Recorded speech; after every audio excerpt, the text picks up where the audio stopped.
40페이지에 있는 호흡계 문제 한번 풀어보고 그 다음 배설리 문제 한번 풀어볼게요. 40번 페이지에 1번 보시면요. 호흡계에 대한 설명으로 옳지 않은 것이 있는데요. 기관의 안쪽에 벽에 성모가 있죠. 이제 가는 털들이 있어가지고 먼지라든지 여러 가지 세균 같은 것들을 걸러내는 역할을 해요. 2번 코, 기관, 기관지, 폐 등으로 이루어지는 게 호흡계가 되어 있고요. 공기는 코 속을 지나면서 따뜻하고 축축해지겠죠. 그래서 세균 같은 것들이 걸러지거나 할 수 있도록 하는 역할을 해요. 4번 기관은 두 개 이제 기관으로 들어와가지고 기관지로 나누어서 폐로 연결이 된다는 거 잘 알고 있죠. 다음은 5번이고요. 숨을 쉬면서 이산화탄소를 흡수하고 산소를 배출하는 게 이제 호흡의 역할이죠. 1번에 5번이고요. 이산화탄소를 배출하고 산소를 흡수하는 이렇게 고쳐야겠죠. 2번 날숨에는 들숨보다 날숨에는 나가는 거니까 이산화탄소가 많겠고요. A는 이산화탄소, A는 산소가 되겠네요. 나가는 거니까 날숨에는 산소가 적게 들어있고 이산화탄소가 많이 들어있겠죠. 그래서 A는 산소, B는 이산화탄소고요. 기억맞고 니은 A는 모세혈관에서 폐포 쪽으로 이동한다는 이제 산소는 폐포에서 모세혈관 쪽으로 이동하는 거니까 틀렸고요. D는 우리 몸에서는 산소를 받아들이고 이산화탄소를 내보내겠죠. 3번이고요. 3번에 폐에 대한 설명을 옳지 않은 것 같겠는데 폐포는 폐를 구성하는 작은 공기 주머니라죠. 근육이 있어 있는데요. 근육은 있지만 스스로 수축하거나 할 수는 없어요. 주변 움직임에 의해서 폐가 이렇게 그때도 말씀드렸지만 갈비뼈라든지 가로막의 움직임에 의해서 폐가 커졌다가 작아졌다 한다고 했죠. 3번은 2번이고요.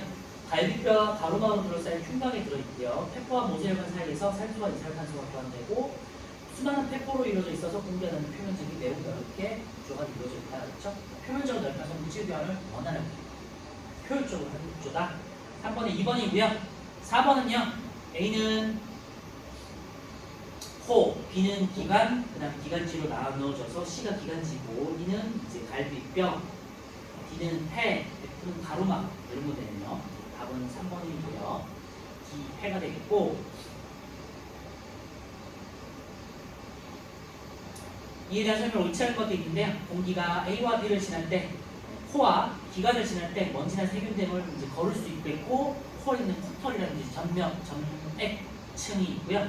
그 다음에 기도에는 또 여러 가지 기관에는 섬모들이 있어서 이렇게 걸러낼 수 있죠. 2번 숨을 들이쉬면 공기가 A, B, C, D 순으로 이제 지나가 있죠.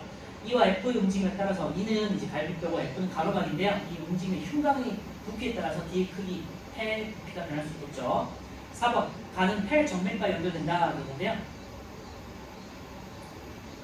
폐로 들어와가지고 이제 나가는 쪽이 폐 정맥이죠. 신장으로 들어가는 게 폐 정맥이고요. 나 같은 경우는 신장에서 폐 쪽으로 들어오는 게 폐 동맥이죠.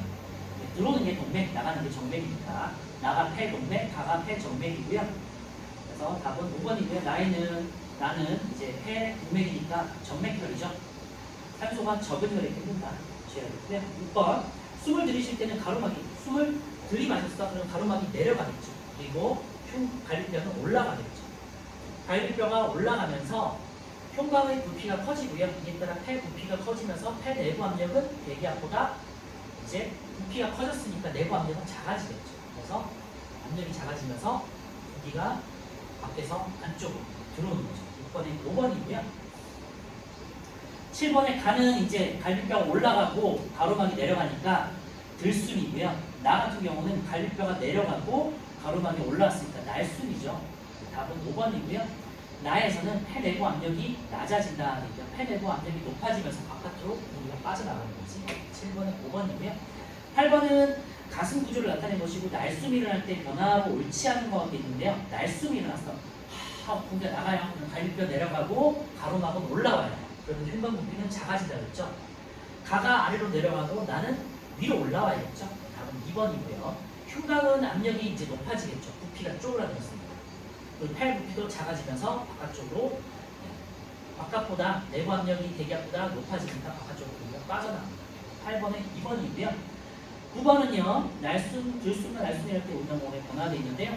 답은 4번. 폐 내부 압력이 들숨일 때는 낮으니까 들어오고요. 날숨이 높아지니까 밖으로 빠져나가는 거죠. 9번에 4번이고요. 10번 같은 경우는 이제 A는 기관이 되겠고 B는 기관지로 나눠진 다음에 폐가 되겠죠. 풍선은 폐가 되겠고 C는 이제 고무 풍선막은 가로막이 되겠네요. 10번에 3번이고요. C를 아래로 잡아당겼다는 거는 이제 들숨이 되겠죠. 들숨이니까 B는 커지겠죠. B 속의 압력이 낮아지면서 커진다 되겠고요. 11번에 2번, 12번은 뭐 그냥 충분히 알 수 있을 테니까 5번이고요. 13번은 이제 13번 같은 문제가 조금 이제 중요한데요. 대기압을 기준으로 A 같은 경우는 대기압보다 압력이 낮잖아요. 낮으니까 대기압보다 낮으니까 바깥쪽에서 안쪽으로 공기가 들어오겠죠. 그래서 들숨이에요. A는 들숨이고요. 그 B 같은 경우는요 대기압보다 높잖아요. 그러니까 날숨인 거죠. 그래서 A는 들숨이라서 흉곽 부피, 폐부피가 커지는 경우가 되겠고 B는 날숨이라서 흉곽 부피, 폐부피가 작아지는 경우, 쪼그라드는 경우라고 생각하시면 돼요. 기압 구간 A에서는 들숨, 구간 B에서는 날숨이니까 갈비뼈가 내려가겠죠. 가로막으로 올라가고요. 구간 B에서는 흉곽 부피가 작아집니다. 그래서 13번 문제 중요하니까 잘 참고해 주시고 이 그래프의 의미가 뭔지 대기압이라는 걸 기준으로 했을 때 압력이 낮다는 거는 들숨이다. 대기압을 기준으로 압력이 높다는 건 날숨이다. 이거 잘 기억해 주세요. 14번에 우리 몸에서 일어나는 기체 교환돼 있고요. 확산에 의해서 고농도에서 저농도 아니면 고압에서 저압으로 기체가 흐르겠죠. 산소 농도는 모세혈관에서 모세혈관보다 폐포가 더 높으니까 폐포에서 산소가 모세혈관 쪽으로 이동을 하는 거죠. 3번은 폐포와 모세혈관 사이에서 기체 교환이 일어난 결과 혈액의 산소 농도가 높아지죠. 4번이 틀렸고요. 모세혈관에서 조직세포로 산소가 이동하고 조직에서 모세혈관으로 이산화탄소가 이동하는 거죠. 14의 4번이고요. 이산화탄소 농도는 모세혈관보다 조직세포가 더 높으니까 조직에서 모세혈관 쪽으로 이동한다고 했었죠. A와 B에 해당하는 기체에 대해 시작했는데요. 화살표를 보시고 폐포에서 모세혈관 쪽으로 빠져나가는 게 이제 B가 산소가 되겠고요. A는 모세혈관에서 쓰고 남은 게 이제 다시 폐포 쪽으로 들어오는 거잖아요. A가 이산화탄소죠. A는 이산화탄소, B는 산소가 되겠고 가가 그래서 폐동맥, 나는 폐정맥이죠. 이에 대한 설명을 옳지 않은 것 같겠는데요. A는 이산화탄소는 날숨을 통해서 몸 밖으로 나가고요. 가는 들어오는 거니까 폐동맥이 되겠죠. 3번에 가에 흐르는 혈액은 있는데요. 폐동맥이고 산소를 많이 썼기 때문에 선호색, 깨끗한 빨간색이 아니라 조금 진한 어두운 진홍색 같은 게 되겠죠. 그래서 검은색 계열의 진홍색이 띈다. 이런 식으로 이제 바꿔주셔야겠죠. 3번이 틀렸고요. 가보다 나에서 나는 이제 폐정맥이 되겠고요. 이산화탄소 농도가 낮고 산소 농도가 높죠. 가는 모세혈관이 되겠고요. 모세혈관에 있는 적혈구네요. 적혈구는 산소를 운반하는 역할을 하죠. 16번에 3번은 틀렸고요. 17번은 A가 이제 폐포에서 모세혈관 쪽으로 흘러서 조직으로 가잖아요. 산소가 되겠고 B는 조직에서 빠져나와서 모세혈관을 타고 와서 폐포 쪽으로 오니까 이산화탄소죠. A는 산소, B는 이산화탄소, C는 산소, D는 이산화탄소. 17번은 2번이고요. 18번은 1번이 폐순환 경로에서 가해 기체 교환이 일어났다. 하고요. 출력 탄탄은 보시면요. 초록색 BTB인데요. BTB만 다시 한번 기억해 보면요. BTB 용액은요. 산성이라는 곳에서는 산성을 성질을 띠고 있을 때는 노란색. 보통 이제 이산화탄소가 많을 때가 산성이에요. 그리고 중성일 때는 초록색이고요. 그리고 염기성일 때, 예를 들면 암모니아가 많거나 아니면은 이제 이산화탄소가 적어졌을 때, 보통 이산화탄소가 사용되고 많이 부족해지면은 이제 파란색이 돼요. 그래서 초록색, 노란색이었다가 초록색이었다가 파란색으로 이렇게 줄어드는 거를 광합성 때 한번 봤었죠. 가에는 공기펌프로 공기를 넣어요. 공기펌프로 공기를 넣으면은 초록색 BTB에서 이산화탄소가 특별히 공급되지는 않아요. 공기가 공급되는 겁니다. 그치? 그런데 나 같은 경우는요. 내가 호흡으로 불어넣었잖아요. 그럼 날숨으로 불어넣으면 이산화탄소가 많아지겠죠. 그럼 나 같은 경우는요. 이산화탄소가 더 많아지는 거니까 노란색이 되겠죠. 그리고 가 같은 경우는 큰 변화는 없을 거예요. 1번 가에는 들숨을 넣은 것이다 했는데요.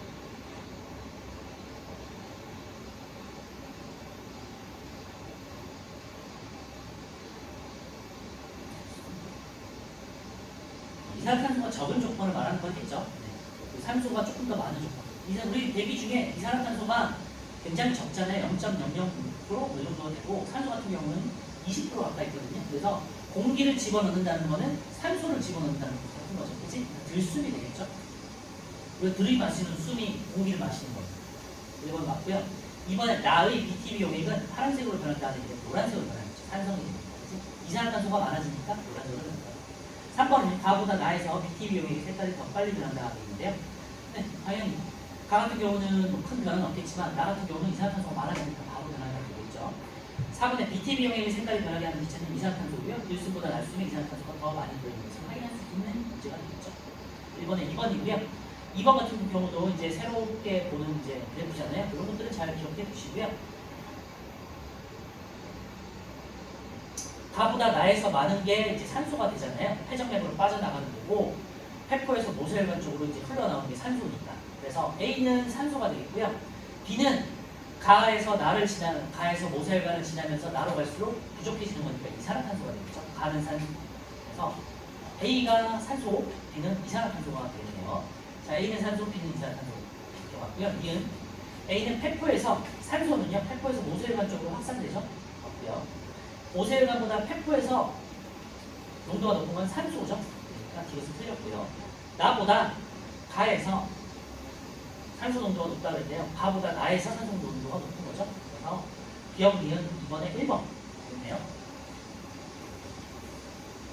자, 이번에 배설계 48페이지의 배설계인데요.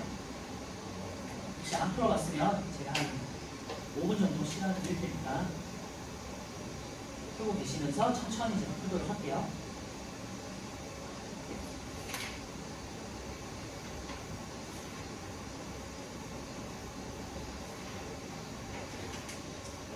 뒤에 있는 52페이지에서 55페이지까지 다음 수업 문제 다음 주에 풀어오시면 숙제로 풀어오시면 다음 주에 제가 같이 풀어드릴 거고요. 그 다음에 풀진 않겠지만 뒤에 있는 중단원 기출문제 풀어놓으세요. 아시겠죠? 그래서 공부 삼아 풀어놓으시면 좋을 것 같아요. 요 단원 같은 경우는 특히 5단원 같은 경우는 계속해서 이제 보다 보면 익숙해질 거거든요. 한 번에 모아놓고 외우면은 다시 기억이 안 나고 오래 걸리기 때문에 조금씩 계속 반복적으로 외우도록 하세요.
BTB 용액과 관련해서 이제 배설계에서는요, 여기서 BTB 용액이 나오진 않는데요. 만약에 BTB 용액을 가지고 실험을 한다면요, 배설계에서 암모니아는 염기성이에요. 그래서 요소도 비슷한 이제 요소는 이제 중성이고, 암모니아가 많은 물에다가 만약에 BTB를 넣었어요. 그러면 이제 파랗게 변할 거고요. 그 다음에 요소가 들어있는 뭐 오줌 같은 걸 넣으면 약간 중성화되기 때문에 초록색으로 변한다. 이런 또 응용해서 할 수 있겠죠.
자, 1번부터 이제 천천히 같이 한번 풀어볼게요. 오늘 이제 시험 범위도 하니까 같이 한번 풀어봐요.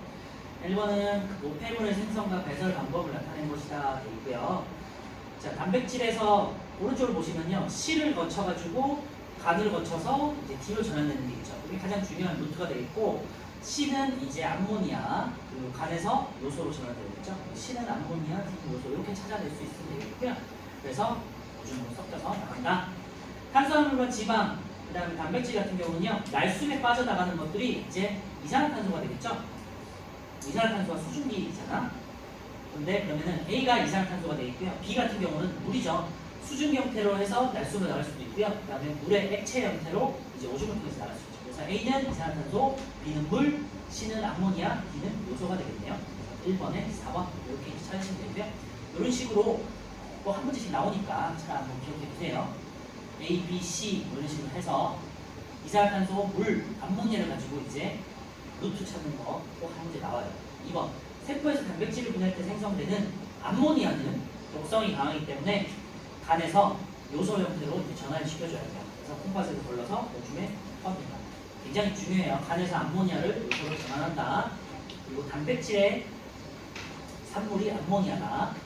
3번은요, 노폐물의 생성과 배설에 대한 설명으로 옳은 것 있는데요. 1번 암모니아는 콩팥에서 아니죠, 간에서.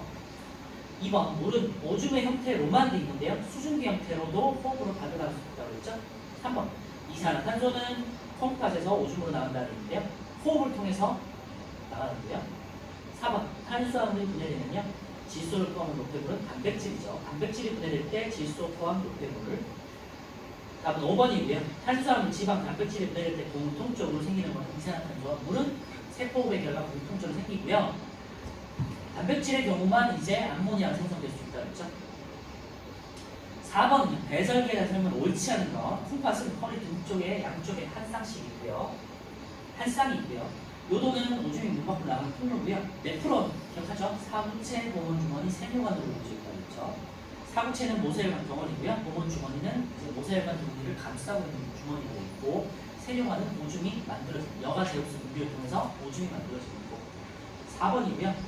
소화 흡수되지 않은 물질을 대변으로 내보는 것도 배설기에서 발생한다는 거예요. 대변은 소화계의 그냥 찌꺼기. 4번에 4번이죠. 배설은 콩팥에서 오줌을 만들어 요소와 같은 노폐물을 몸 밖으로 내보내는 과정이죠. 자, 5번에는요, A는 방광, 근데 A는 콩팥이고요. B는 오줌간, C는 방광, D가 요도예요. 답은 2번이네요. B는 오줌간, A에서 만들어진 콩팥에서 만들어진 오줌이 방광으로 가서 저장될 수 있도록 하는 길이에요. 5번에 2번이고요. 넘어갈게요. 6번 A는 콩팥 겉질, B는 콩팥 속질, C는 이제 콩팥 껍데기가 되어 있고요. A와 B, 겉질과 속질에 네프론이 많이 있다고 했죠. 그래서 네프론에서 오줌이 생성되면 C, 콩팥 깔때기에 모여서 이제 오줌간을 통해가지고 방광으로 만들어졌죠. 1번 맞고요. 2번 A와 B의 네프론이 있고 C는 콩팥 깔때기. 네, 답은 4번이에요. 콩팥 동맥보다 콩팥 정맥에서 요소의 농도가 낮죠. 콩팥으로 들어오는 혈관이 콩팥 동맥이고요. 나가는 게 정맥이야. 그러니까 요소는 다 걸러져서 나가기 때문에 정맥은 조금 더 깨끗해진 혈액이 되겠죠. 6번에 4번이에요. 콩팥 동맥은 콩팥으로 들어오는 혈액이다. 맞죠? 7번 오줌을 만드는 단위 네프론인데요. 여기서 이제 찾을 수 있는 게 A는 사구체가 되어 있고요. B가 보건 주머니, C가 세뇨관이고요. D는 모세혈관이야. 그래서 A, B, C 이렇게 찾으시면 되겠죠. 8번 크기가 작은 물질은 A에서 B로 여과되죠. 니은 혈액에 남아있는 노폐물은요, C에서 D로 아니죠. D에서 C로 분비가 되는 거죠. 틀렸고 D은 몸에 필요한 물질은 재흡수되는데 어디로? C에서 D로. 세뇨관에서 모세혈관 쪽으로 흡수가 되겠죠. 답은 1번만 맞아요. B번만 맞아요. 그래서 재흡수와 분비의 화살표 방향을 잘 찾으셔야 돼요. 재흡수는 우리 몸 쪽으로 들어오는 거기 때문에 모세혈관이 되겠고요. 분비는 모세혈관에서 내보내는 거죠. 세뇨관 쪽으로 화살표가 있어요. 헷갈릴 수 있으니까 잘 기억하시고. 9번 자, 가가 여가 나가 이제 모세혈관 쪽으로 들어오는 거죠. 그러니까 재흡수 가는 모세혈관에서 분비가 되는 거죠. 세뇨관 쪽으로. 여가 재흡수 분비 이번에 3번이고요. 여가가 일어난 물질은 모두 아니죠. 빠져나갔던 것들 중에서 우리 몸에 필요한 포도당, 아미노산 같은 경우는 모두 100% 제흡수가 되고요. 그리고 물이나 유기염료 같은 경우 필요할 때 제흡수가 된다고 했었고요. 그리고 분비는 이제 요소라든지 나머지 찌꺼기 같은 것들이 분비될 수 있다고 했죠. 이게 B보다 이제 B는 이제 몸은 주머니고 콩팥 깔때기에서 요소의 농도가 높다 그러는데요. 콩팥 깔때기가 더 당연히 요소의 농도가 더 높겠죠. 물 같은 것들이 그리고 여러 가지 성분들이 다 재흡수되고 더 농축됐습니다. 그렇죠? 더 진한 농축이 만들어지는 거잖아요. 이해는 맞고요. 이거 건강한 사람은 B에서 포도당이 검출되지 않는다 그러는데 B에서는 검출이 되고 C에서는 검출되면 안 되겠죠. 그래서 틀렸고요. 물과 무기염류는 오줌에 들어있다 했는데요.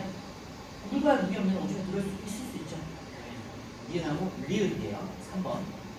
여과되지 않는 물질이 있는데요. 큰 덩어리들 말해요. 그래서 혈액에 있는 여러 가지 혈구세포들, 적혈구, 백혈구, 혈소판 같은 애들이랑 그 다음에 단백질 같은 커다란 애들 있죠. 2번하고 4번이네요.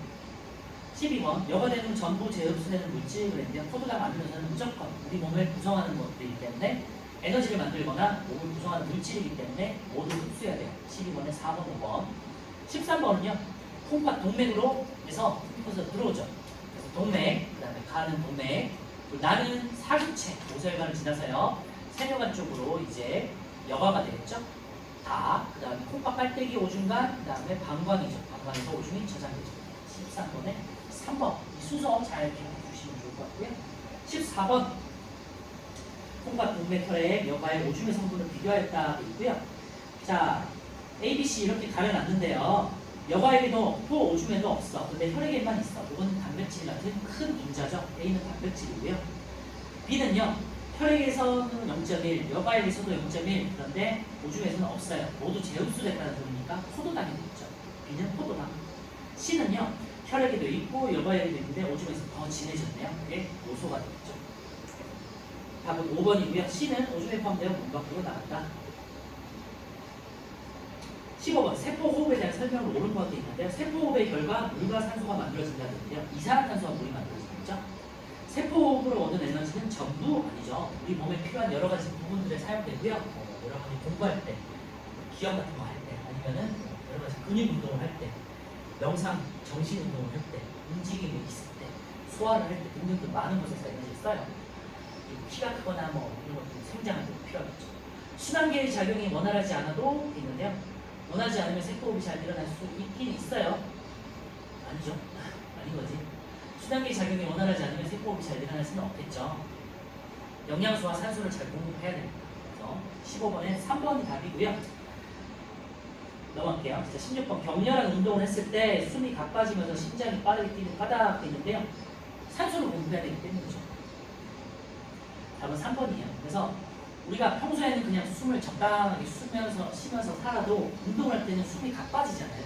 여러분 달리기를 할 때 갑자기 숨이 가빠지는 이유가 에너지가 모자라기 때문에 에너지를 빨리 만들어야 돼요. 그래서 산소를 계속해서 공급시켜주기 때문에 심장이 계속해서 빠르게 뛰고 호흡이 가빠라집니다. 그렇죠? 16번은 3번이고요. 17번은 영양소와 산소를 이용해서 이산화탄소와 물을 만드는 에너지 생산 과정이죠. 세포호흡이고요. 기억은 산소, 니은 이산화탄소. 얘도 물이네요. 기억 맞고요. 니은 기억 산소는 호흡기를 통해서 흡수가 되죠. 디귿 세포호흡으로 얻는 에너지는 생장이 이용되는 거예요. 17번에 2번이고요. 18번에 가나다에 해당하는 기관대 있는데요. 영양소가 흡수되는 거는 간 소화계가 되어 있고 순환계를 거쳐서 이산화탄소와 산소가 기체 교환이 되는 곳은 나는 호흡기가 되어 있고요. 오줌으로 나가는 단은 배설계가 되겠네요. 자, 19번. 간은 세포호흡에 필요한 영양소를 흡수한다 되어 있는데요. 소화계는 영양소를 흡수하는 기관이고요. 소화계는 순환계로 이루어지는 물질 중에 포도당이 있다 그랬는데 맞죠? 3번. 심장은요. 호흡계를 구성한다. 틀렸죠? 심장은 순환계를 구성하고 있죠. 틀렸고요. 4번. 호흡계로 들어온 산소는 순환계를 통해서 조직으로 공급되게 있죠. 요소는 다 배설계에서 걸러져서 오줌으로 나간다 되어 있는데요. 배설계가 방광에서 걸러져서 오줌으로 나간다 되어 있고요. 자, 여기서 추가로 하나 더 말씀드리면 요소는 간에서 전환되는 거기 때문에 여기서 추가하면 요소는 소화계에서 만들어진다. 이렇게 해야 돼요. 배설계에서 만들어지는 거 아니야. 배설계에서는 걸러져서 오줌으로 나가는 거고 요소는 소화기에서 만들어집니다. 왜? 간이 소화기이기 때문에. 자, 오른쪽에 있는 실력 탄탄 1, 2번 한번 풀어볼 건데요. 천천히 풀어볼게요. 그림은 오줌 생성 과정에서 물질이 이동하는 경로를 모식적으로 나타낸 것이다. 이고요. 가 같은 경우는요. 물질이 흐르다가 혈액을 흐르다가 여가 된 다음에 100% 재흡수되는 거예요. 그래서 가는 100% 재흡수예요. 그러면 가 같은 경우는 포도당이 되겠죠. 가는요 100% 재흡수되는 거기 때문에 포도당 아니면은 뭐 아미노산 같은 우리 몸을 구성하는 애들이에요. 에너지를 생성하거나.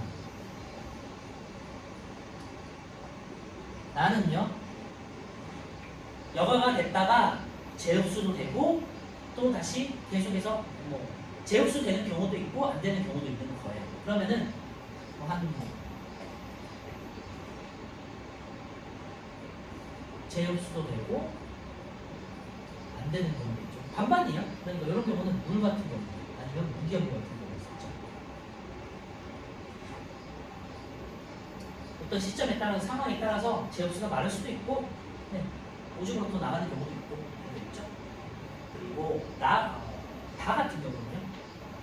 아예 여가 자체가 안 된 경우가 있죠. 아까 전에 말씀한 단백질처럼 덩어리가 큰 애들 단백질이나 적혈구, 백혈구처럼 혈액을 지나는 여러 가지 단백질들 있잖아요. 그러면 크니까 빠져나가지 않겠죠.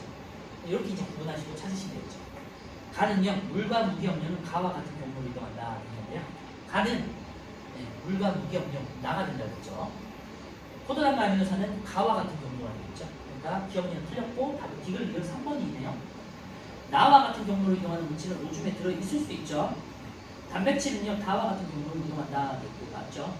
이 그래프가 굉장히 중요하고요. 이 그래프 자체는 우리 고등학교 때 이제 세울 시간에 나오게 돼요. 참고로만 해두시고 여과되는 그래프도 있어요. 여과되는 그래프는 뭘까요? 여과가 아니라 요소에 대한 그래프는 뭘까요? 요소는 여과가 돼서 빠져나오고 이렇게 흘러가죠. 그 다음에 분비까지도 되겠죠. 그래서 이게 이제 만약에 라라고 한다면요. 여과도 되고 분비까지 되는 게 이제 요소 혹은 뭐 노폐물, 찌꺼기 이런 애들은 여과도 되고 분비도 되고 다 되겠죠. 이렇게 해서 크게 4가지 그래프 형태를 띠게 되니까 참고해 주시고 요거는 이제 고등학교 생물 때 더 자세하게 뭘 그래프라고 생각하시면 돼요. 그래프만 이제 고등학교 문제에서 따왔고 내용 지문 자체는 조금 더 쉽게 만들어보려고 생각하시면 되고요. 2번 콩팥의 각 부분에서 채취한 물질의 영양소 검출 반응을 실시했대요. 이런 건 좀 어렵죠. 자, 아이오딘 반응 기억하시나요? 아이오딘 반응은요. 아이오딘 아니면 칼륨은 녹말을 검출하는 거고요. 갈색이 이제 청藍색이 된다고 했죠. 녹말이나 탄수화물이 있을 때, 그지? 베네딕트 반응은요. 포도당을 검출하는 거고요. 보라색이 된다고 했죠. 파란색이 된다고 했고요. 베네딕트 규렉 반응 같은 경우는 이제 단백질을 검출하는 거고 보라색을 띠게 돼요. 그래서 사구체에서는 지금 보니까 반응이 일어나는 게 사구체에서는 규렉 반응과 베네딕트가 있었어요. 포도당과 단백질은 검출됐고 탄수화물 녹말은 검출되지 않았대요. 자, 봄원 주머니에서는요. 베네딕트 반응으로 포도당이 검출이 됐어. 그리고 단백질은 이제 검출이 안 됐네요. 그러니까 여과가 되지 않았다는 거죠. 그러니까 포도당은 여과가 됐어. 그죠? 근데 콩팥 빨대기 보니까 탄수화물과 단백질은 검출이 안 되는데 포도당만 검출이 됐네요. 근데 검출이 되면 안 되잖아요. 원래는. 그치? 그래서 기억볼게요. 녹말은 사구체 혈액에 없는 거죠. 일단은. 니은 사구체 이상이 있어서 단백질이 여과되었다는데 여과 안 된 걸로 확인이 되죠. 보온 주머니에 없으니까. 디귿 재흡수 과정에 이상이 있어서 포도당이 100% 재흡수되지 않고 빠져나간 거죠. 오줌으로 빠져나간 거죠. 이게 이제 포도당이에요. 포도당이 빠져나간 당뇨죠. 그래서 이 사람은 이제 어떤 뭐 당뇨병 같은 병이 있어서 포도당이 오줌으로 빠져나갔다라고 해석할 수 있는 거죠. 그래서 2번 같은 경우는 좀 어렵게 풀 수 있는 거고요. 자, 52페이지 단어평가 문제는 다시 한번 말씀드리지만 숙제로 배우시고요. 뒤에 있는 중간 기출 문제도 해당되는 만큼 꼭 풀어보세요. 네, 오늘은 따로 있는 물질의 분류에서 수물질과 혼합물까지만 한번 보고 마무리를 할게요. 그래서 저희가 이제 한 3번 정도 이제 남았는데요. 다음 주, 다다음 주, 세 정도에 걸쳐서 물질의 특성을 이제 하고요. 한 번 반 정도로 마무리하고, 그 다음에 이제 마지막 7단원은 수권에 대한 내용인데요. 하루에서 하루 반 정도 해서 7단원 마무리할 거예요. 참고해 주시면 될 것 같아요. 7단원 같은 경우는 그냥 쭉 이제 뭐 거의 암기형이고 정리하는 내용들이라서 그렇게 내용은 많아 보이지만 시간은 조금 금방 할 수 있어요. 자, 일단 60페이지에 있는 물질의 특성을 한번 볼게요. 이제 순물질과 혼합물 해서 한 5분에서 10분 정도는 할게요.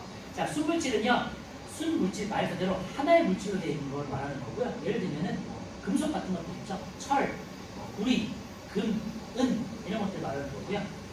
우리 이제 2학년 1학기 때 배웠던 하나의 이제 분자들 중에서 기체 분자들 있잖아요. 산소 같은 것들, 이산화탄소 같은 것들 이런 것들 있죠. 그래서 이산화탄소는 아니죠. 산소라든지 수소라든지 그래서 한 종류의 원소로 이루어진 하나의 물질로 된 것들은 순물질이라고 표현하거든요.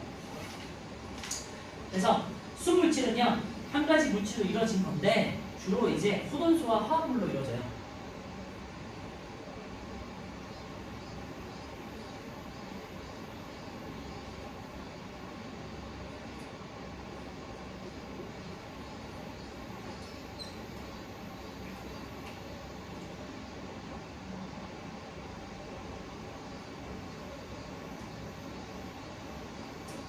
물질은 크게 순물질하고 혼합물로 나눌 수 있고요.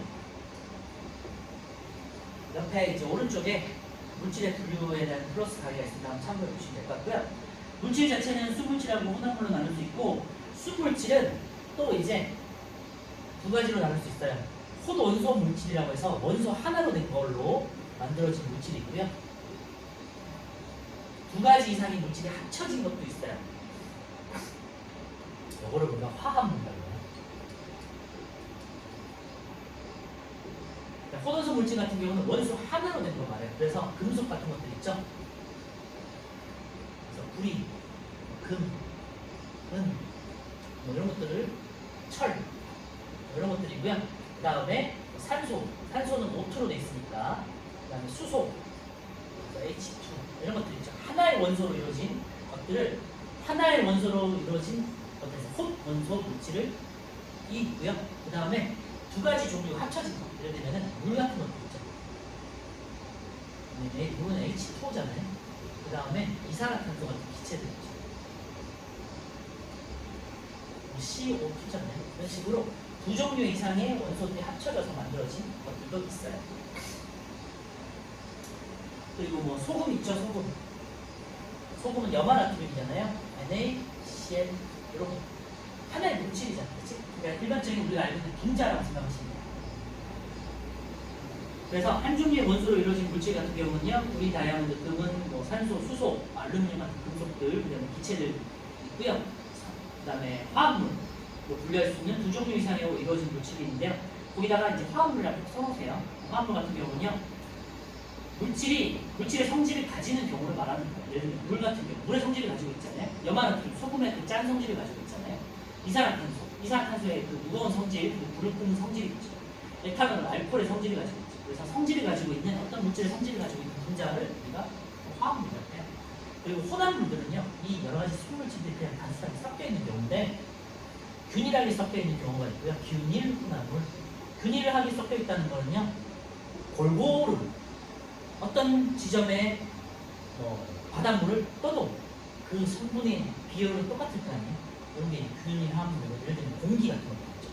공기는 항상 질소가 80%, 산소가 20%, 뭐 이산화탄소가 뭐 0.몇 프로, 0.006% 이런 식으로 나눠져 있잖아요. 그래서 지점마다, 부분마다 항상 비율이 일정한 거를 균일 화합물이라고 해서 공기, 그리고 바닷물 같은 것도 있죠. 이런 게 이제 균일 혼합물이고요. 그 다음에 이 정도? 불균일 혼합물 같은 경우는요, 말 그대로 덜 섞여 있는 거로 나오는 거예요. 그래서 대표적인 게 흙탕물 같은 거죠. 흙탕물은 당연히 부분마다 당연히 비율이 섞여 있는 비율이 다르잖아요. 그 다음에 뭐 우리 마시는 음료들 같은 것도 있죠. 우유 같은 거. 그 다음에 콜라라든지 여러 가지 주스들 있죠. 이런 것들은 배합이 그때그때 다를 수 있기 때문에 정확하지 않아요. 그래서 이런 것들 말하고 또 추가로 암석 같은 것도 있죠. 암석 같은 것도 섞여 있는 비율이 되게 다양하게 섞여 있겠죠.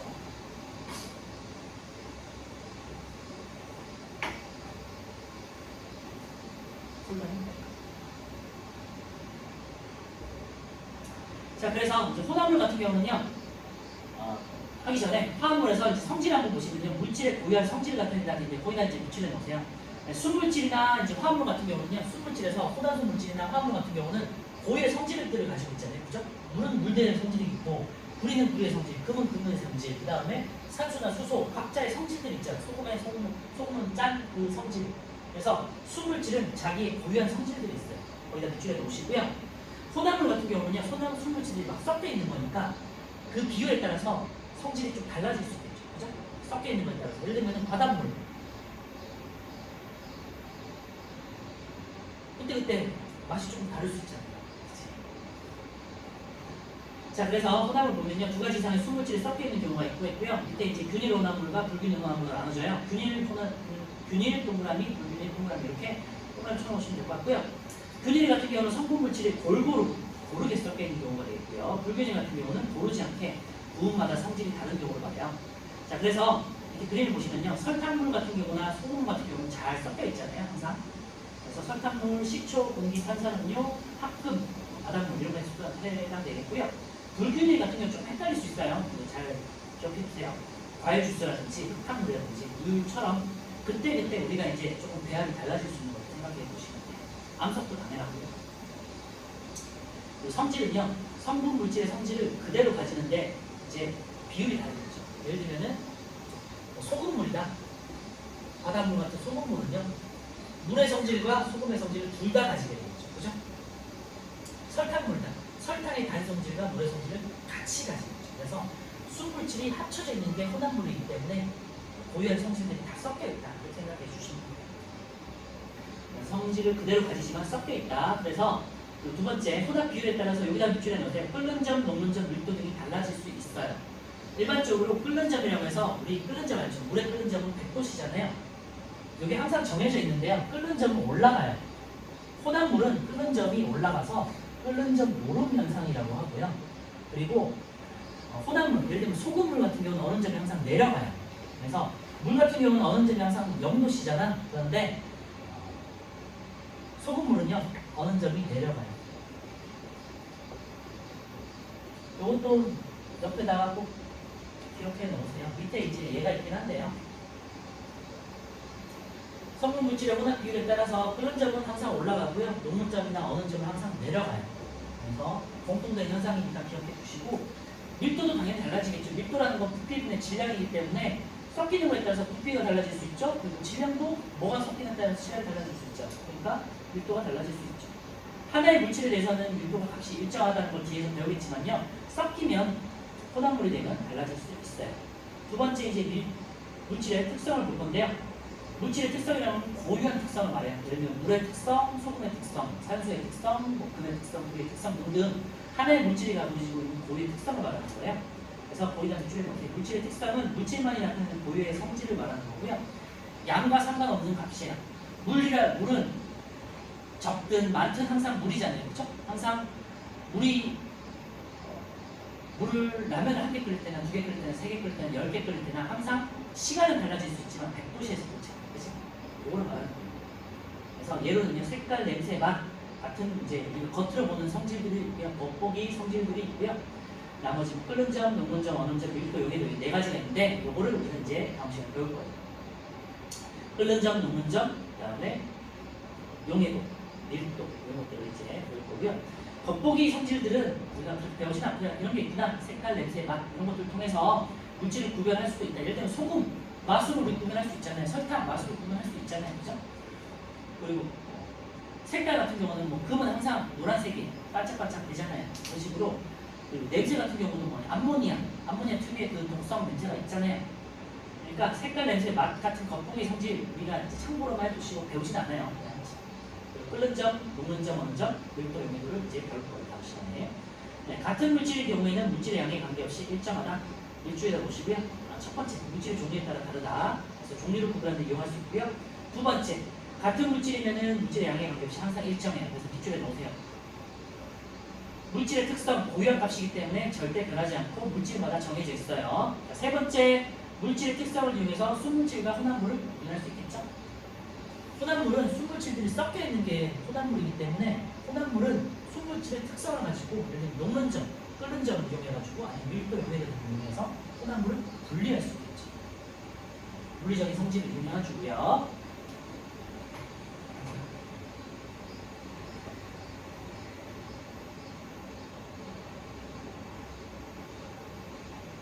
여기까지만 하죠. 네, 여기까지 하고요. 다음 주에 밑에 있는 속물질과 혼합물의 구별부터 해서 이제 끓는 점, 녹는 점, 그 다음에 밀도, 용해도 여기까지 쭉 하고요. 그 다음 이제 3장, 4장은 끓는 점, 녹는 점을 이용한 이제 혼합물의 분리법, 그래서 증류법이라든지 이런 게 나와 있어요. 그다음에 밀도차를 이용한 분리법 이런 것도 나와 있으니까 다음 주 쭉 이어서 하도록 할게요. 오늘 여기까지 하고요. 오늘 배설에 대해서 시작할 건데 1분 시간 드릴 테니까 한번 정리해 보시고